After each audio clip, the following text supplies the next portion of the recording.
La notification est arrivée sur mon téléphone à 4h15 du matin, un mardi froid de mars. Alerte de la Banque Populaire. Retrait important du compte de succession numéro 7 du 134. Montant 60 000 €. Je fixais l'écran dans mon appartement sombre à Lyon, sachant exactement qui avait accès au fonds de succession de grand-mère Catherine.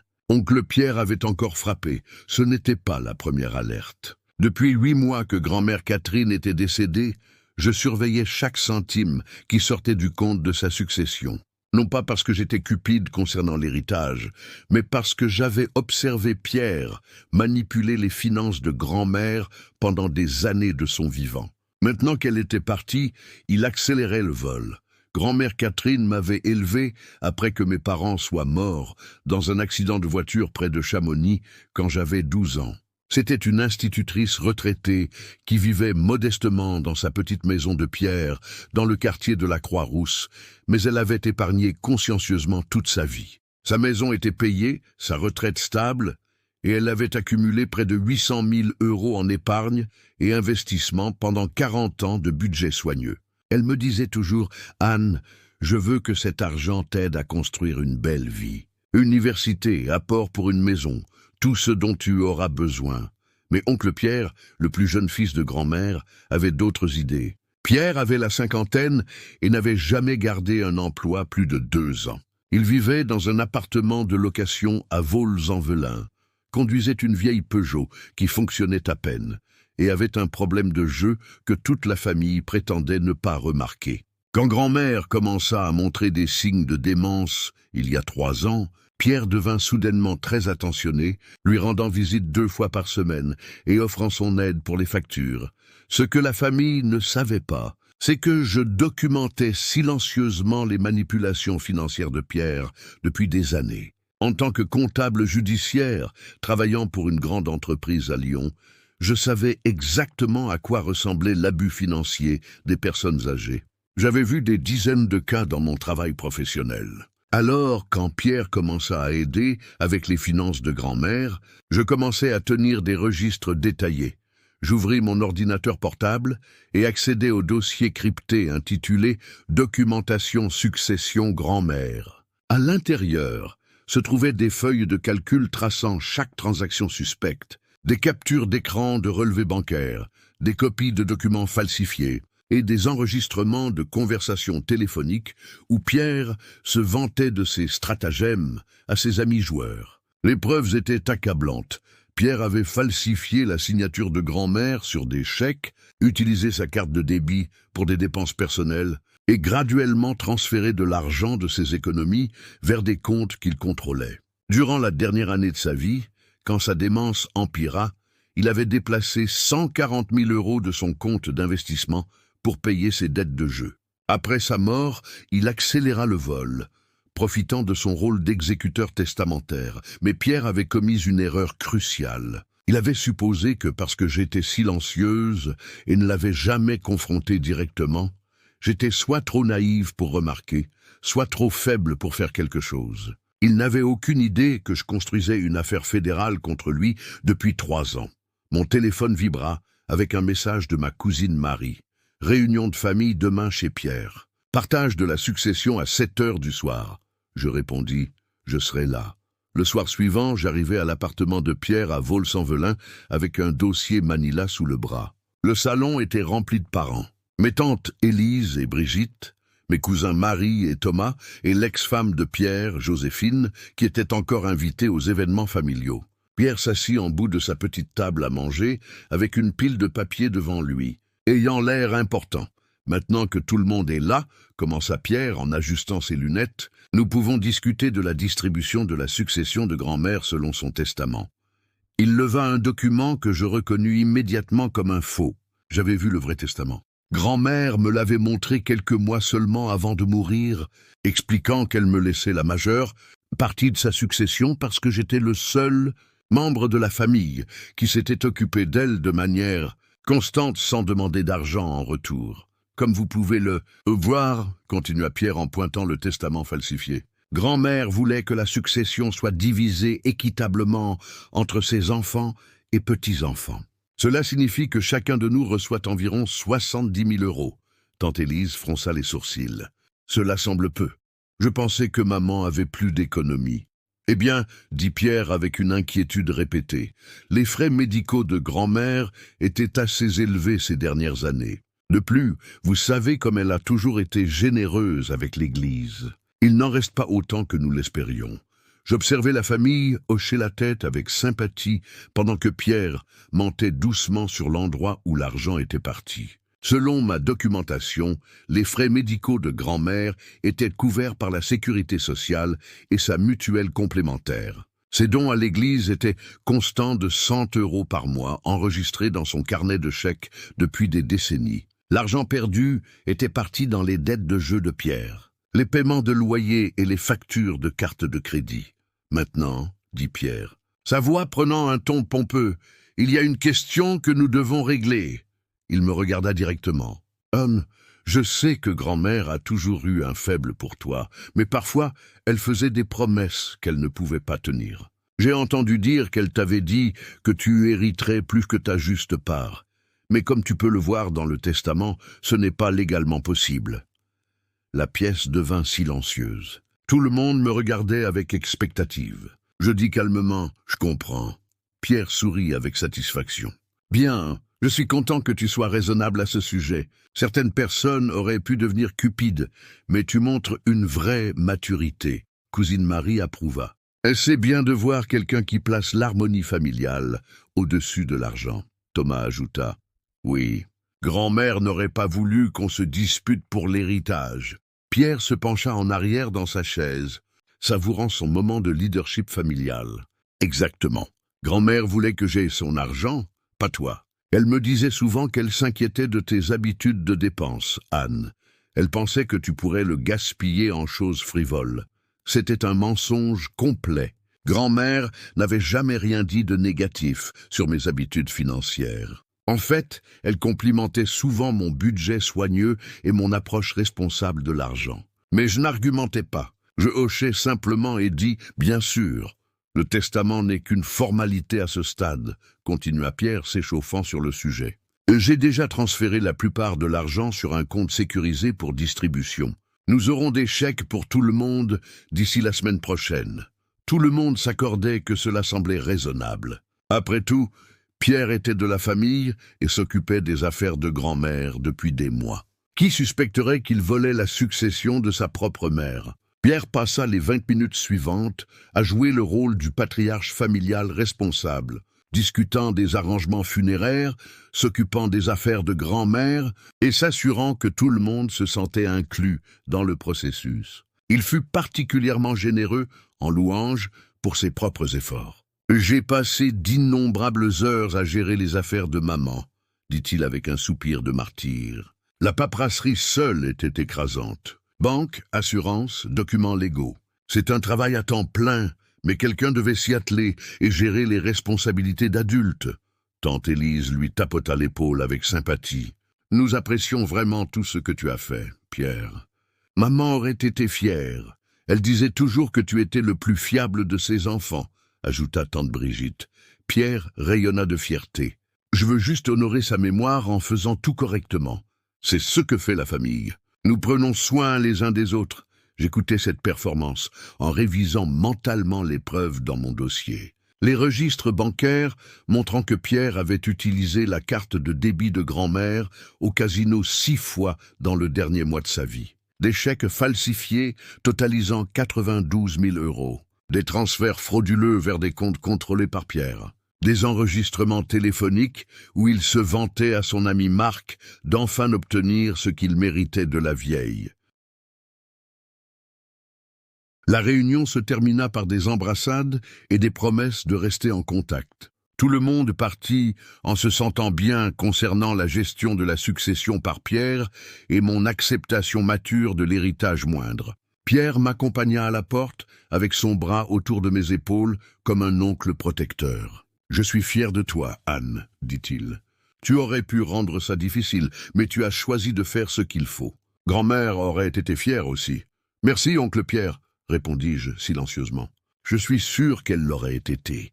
Le lendemain matin, j'appelais l'inspecteur Paul Moreau de la brigade financière de la police nationale. Nous avions travaillé ensemble sur plusieurs cas d'abus d'aînés par mon travail, et il connaissait ma réputation pour la documentation complète. Inspecteur Moreau, ici Anne Dubois de Hartley Expertise Comptable. Je dois signaler un détournement de fonds de succession totalisant environ 340 000 €. J'ai une documentation complète. Pouvez-vous venir cet après-midi ? Demanda-t-il. Apportez tout ce que vous avez. À 2 heures de l'après-midi, j'étais assise dans le bureau de l'inspecteur Moreau avec mon dossier Manila ouvert entre nous. Les preuves étaient étalées sur son bureau, comme les pièces d'un puzzle, qui racontait une histoire claire de vol systématique. « C'est incroyablement complet », dit l'inspecteur Moreau en feuilletant les relevés bancaires que j'avais surlignés et annotés. « Vous avez tracé chaque transaction frauduleuse. Je documente l'abus financier d'oncle Pierre depuis 3 ans, expliquai-je. Je savais qu'il volait grand-mère, mais j'avais besoin de preuves irréfutables avant de porter des accusations. » L'inspecteur Moreau examina le testament falsifié que Pierre avait montré à la famille. « Cette signature ne correspond à aucun des échantillons authentiques que vous avez fournis. Nous aurons besoin d'un expert en graphologie pour confirmer, mais cela ressemble à une fraude documentaire claire. » Il révisa les registres bancaires montrant l'utilisation de la carte de débit de Pierre au casino. Utiliser les fonds d'un adulte vulnérable pour le jeu constitue une exploitation financière selon la loi française. Les montants et la fréquence suggèrent que c'était systématique, pas occasionnel. Les enregistrements de conversations téléphoniques étaient particulièrement préjudiciables. Dans l'un, Pierre dit à son ami Marc « La vieille ne se souvient même plus de ce sur quoi elle dépense de l'argent. Je peux prendre ce dont j'ai besoin et elle ne connaîtra jamais la différence. Ces enregistrements ont été faits avec le consentement d'une partie, confirmai-je. Pierre se vantait du vol à son ami dans un restaurant public. J'étais à la table d'à côté. L'inspecteur Moreau hocha la tête avec approbation. Vous avez construit un cas solide.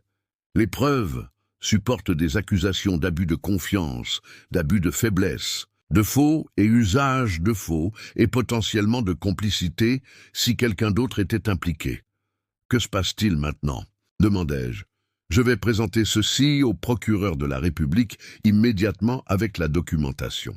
Avec une documentation si complète, j'espère que des mandats d'arrêt seront émis dans les 48 heures.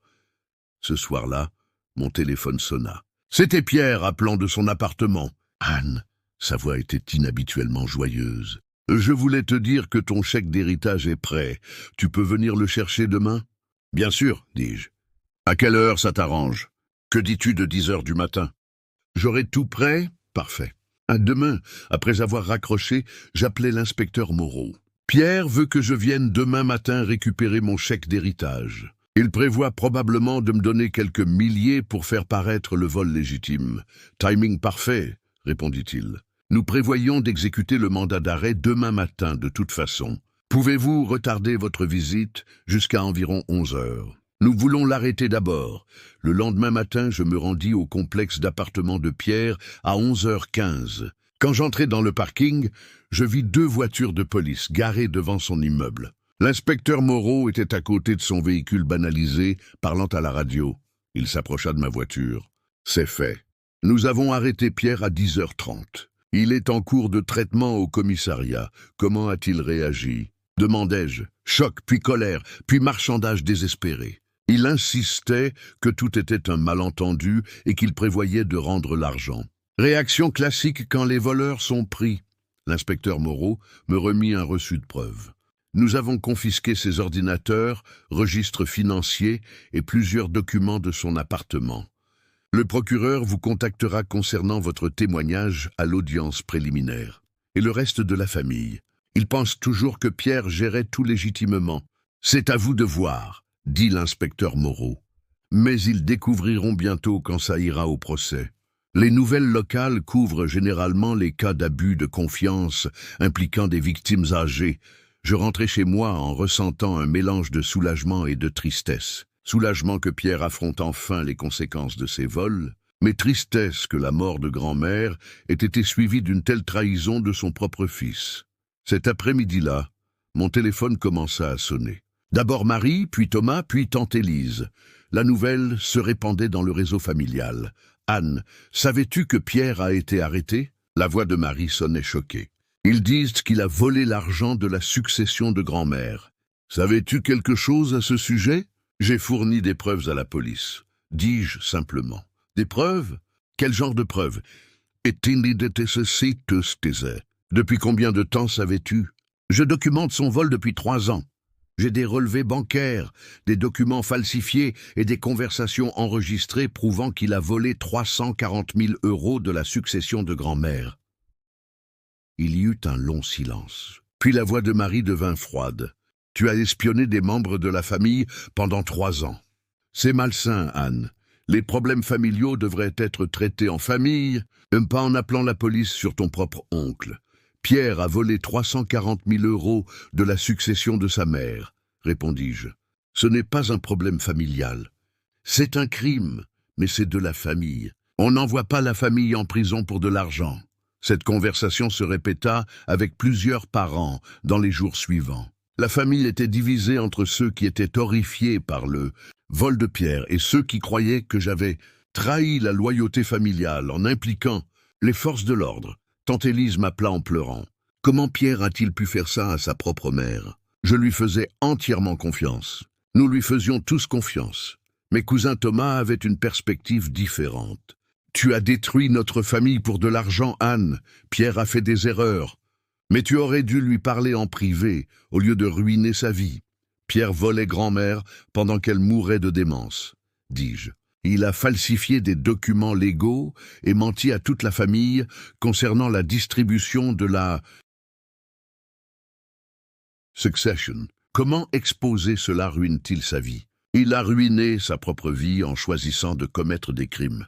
Tu aurais pu lui donner une chance d'arranger les choses, insista Thomas. Il a eu 3 ans pour arranger les choses. Au lieu de cela, il a escaladé le vol après la mort de grand-mère.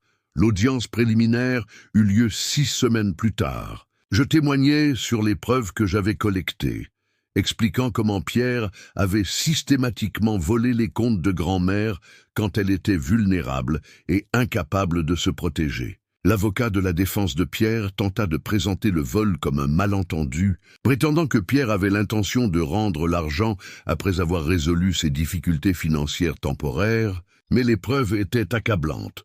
Documents falsifiés, retraite de casino, conversations enregistrées, tout dépeignait un tableau de vol délibéré et calculé. Le juge inculpa Pierre pour procès avec des accusations d'abus de confiance, abus de faiblesse, faux et usage de faux et escroquerie. La caution fut fixée à 200 000 € que Pierre ne pouvait pas payer. Il resta en détention en attendant le procès. Les nouvelles locales couvrirent l'affaire. Avec le titre « Homme de Lyon accusé de voler 340 000 € de la succession de sa mère, décédée », l'histoire incluait des détails sur le problème de jeu de Pierre et son histoire, d'irresponsabilité financière. 3 mois plus tard, face aux preuves accablantes que j'avais compilées, Pierre accepta un accord de plaider coupable. Il plaida coupable d'abus de confiance et d'abus de faiblesse, en échange d'une sentence réduite de 5 ans de prison et d'un ordre de payer une restitution complète à la succession. À l'audience de sentence, je pus lire une déclaration d'impact de victime au nom de la mémoire de grand-mère. Catherine Moreau était une femme douce et généreuse qui a travaillé dur toute sa vie pour économiser de l'argent pour l'avenir de sa famille, commençai-je. Elle a fait confiance à son fils pour prendre soin d'elle dans ses dernières années. Et il a remboursé cette confiance en lui volant pendant qu'elle mourait. L'accusé n'a pas seulement volé de l'argent. Il a volé sa dignité, sa sécurité et ses derniers souhaits concernant l'utilisation de ses économies de vie. Pierre regarda vers le bas à la table de la défense, refusant de croiser le regard de quiconque dans le tribunal. Le juge condamna Pierre à 5 ans de prison et ordonna qu'il paie 340 000 € de restitution à la succession. Avec les pénalités et intérêts, le montant total dû était supérieur à 400 000 €. Après la sentence, l'inspecteur Moreau marcha avec moi jusqu'au parking du tribunal. « Comment vous sentez-vous » demanda-t-il. « Soulagé, dis-je honnêtement. et reconnaissante que l'argent de grand-mère aille vraiment où elle voulait qu'il aille. Qu'allez-vous faire de votre héritage? Je pensais aux mots de grand-mère. Je veux que cet argent t'aide à construire une belle vie. Je vais probablement l'utiliser pour l'apport d'une maison, dis-je. C'est ce qu'elle aurait aimé. 6 mois plus tard, j'emménageais dans une petite maison dans l'arrondissement de Confluence, près de l'endroit où vivait grand-mère. J'utilisais son héritage pour l'acompte, exactement comme elle l'avait toujours espéré. Je plantais un jardin dans la cour avec ses fleurs préférées, roses et tournesol, et plaçais une petite plaque qui disait, en mémoire de Catherine Moreau, qui m'a appris que faire ce qui est juste n'est pas toujours facile, mais toujours valable. Certains membres de la famille refusaient encore de me parler, croyant que j'aurais dû gérer le vol de pierres en famille. Mais d'autres me remerciaient d'avoir eu le courage de protéger la mémoire de grand-mère et de m'assurer que ces derniers soient honorés. Je gardais une documentation détaillée parce que j'appris tôt dans ma carrière que les prédateurs financiers comptent sur les familles de leurs victimes pour être trop choquées, trop honteuses ou trop réticentes au conflit pour chercher justice. Ils exploitent la loyauté familiale et la pression sociale pour éviter la responsabilité. Pierre paria que je resterais silencieuse pour maintenir la paix familiale. Il se trompait. Parfois, protéger les gens qu'on aime signifie être prêt à se faire des ennemis des gens qui leur font du mal. Parfois, la loyauté familiale signifie être loyal aux membres de la famille qui ne peut pas se protéger, pas aux membres de la famille qui causent du mal. Et parfois, la bonne chose à faire est exactement ce qui semble être la mauvaise chose pour tous les autres. Grand-mère Catherine m'enseigna de tout documenter, faire confiance à mes instincts et ne jamais laisser quiconque me convaincre que le comportement criminel n'est qu'une affaire de famille. Ces leçons me servirent bien quand c'était le plus important. Les menottes qui cliquèrent sur les poignets de Pierre ce matin-là n'étaient pas seulement le son de la justice. C'était le son d'une promesse tenue pour une femme qui méritait un meilleur traitement du fils, en qui elle avait confiance avec son héritage. En France, la famille c'est tout, mais parfois protéger la famille signifie s'opposer aux membres qui la détruisent. Parfois l'amour signifie dire la vérité, même quand la vérité fait mal. Et parfois la justice exige qu'on soit plus fort que la tradition, et plus courageux que le confort. Assise dans ma nouvelle maison à Confluence, regardant le jardin de grand-mère fleurir sous le soleil français, je sais que j'ai fait la bonne chose. Pierre peut être en prison, une partie de la famille peut ne pas m'aimer, mais Catherine Moreau repose en paix, sachant que sa dernière volonté fut honorée et son amour pour sa petite fille fut récompensé avec dignité et respect. C'est une histoire sur comment parfois l'amour signifie se battre. Parfois la protection signifie le conflit. Et parfois la meilleure chose qu'on puisse faire pour quelqu'un qu'on aime est de s'assurer que justice soit rendue à ceux qui ont essayé de lui faire du mal. Pierre passera les 5 prochaines années en prison à Lyon, pensant aux choix qui l'y ont mené. Je passerai ces années vivant dans la maison que grand-mère m'a aidé à acheter, cultivant les fleurs qu'elle aimait et portant les leçons qu'elle m'a enseignées. La justice a son propre rythme. Parfois elle est lente, parfois douloureuse, mais toujours elle vaut la peine d'attendre. Si cette histoire vous a plu, merci de vous abonner à notre chaîne pour ne pas manquer d'autres histoires sur la justice, la famille et le courage. Merci d'avoir regardé F-IN.